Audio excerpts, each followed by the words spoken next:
Hi everyone, it's Carrie, aka Nerdy Girl Creates, and welcome back to my YouTube channel.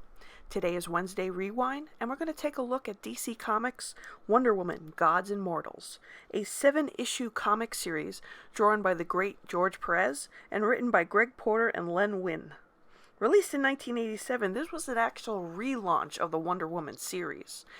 Now, the reason this book is so special to me is because the very first superhero I was ever introduced to was Wonder Woman through the Lynda Carter TV show. The very first comic book I ever read was Wonder Woman's Gods and Mortals. And no matter how much older I am, I still enjoy this storyline.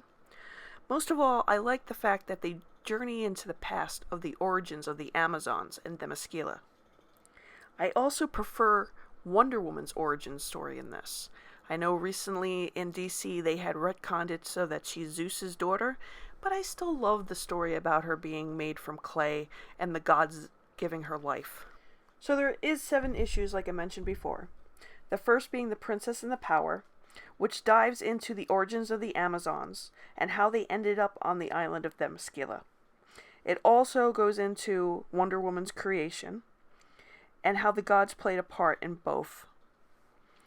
The second issue is A Fire in the Sky, where Wonder Woman meets Steve Trevor for the first time. Deadly Arrival, the third issue, sees Diana entering man's world and meeting Professor Julie Capatellis, I'm not sure if I'm saying that right, who helps Diana adjust to the world of men. The next issue, A Long Day's Journey into Fright, has Diana facing off with her first villain, Decay. Here she also meets Julia's daughter, Vanessa, a name you want to remember for later on in the series. In Ares' Assault, Diana finally comes face to face with her foe, but she is overwhelmed by his power.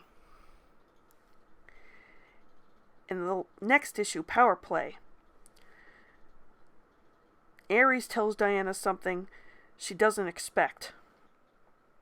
Wonder Woman, realizing the weight of Ares' words, considers his request.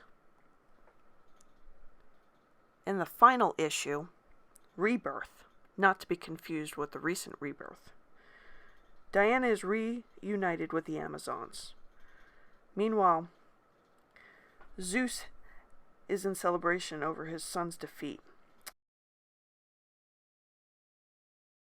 However, the Amazons are taking care of a wounded Diana, and Hippolyta calls out for help.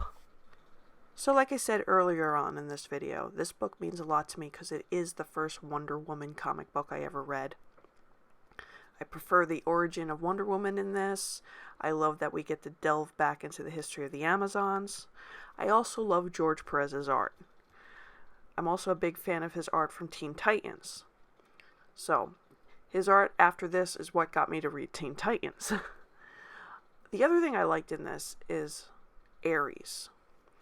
This was kind of the Ares I wish we got in the first Wonder Woman movie. I kind of felt like he was really downplayed a lot, and fans were kind of cheated out of seeing what Ares could have really been in that movie. Ares has always been a really great foe to Wonder Woman.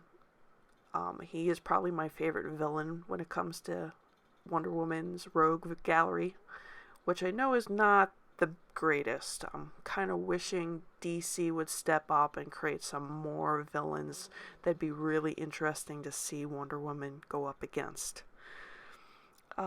Outside of Ares, I also love how they show Wonder Woman struggling to adapt to man's world in this.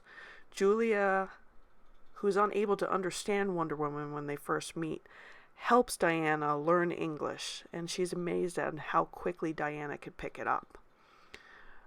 You're also introduced to Julia's daughter Vanessa, which Wonder Woman fans will know where that's going to lead later on in the series.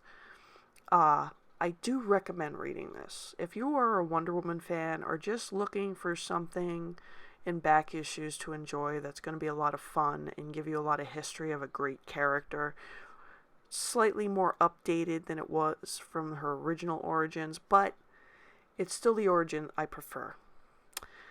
So tell me what you think in the comment section below. Don't forget to like, share, and subscribe.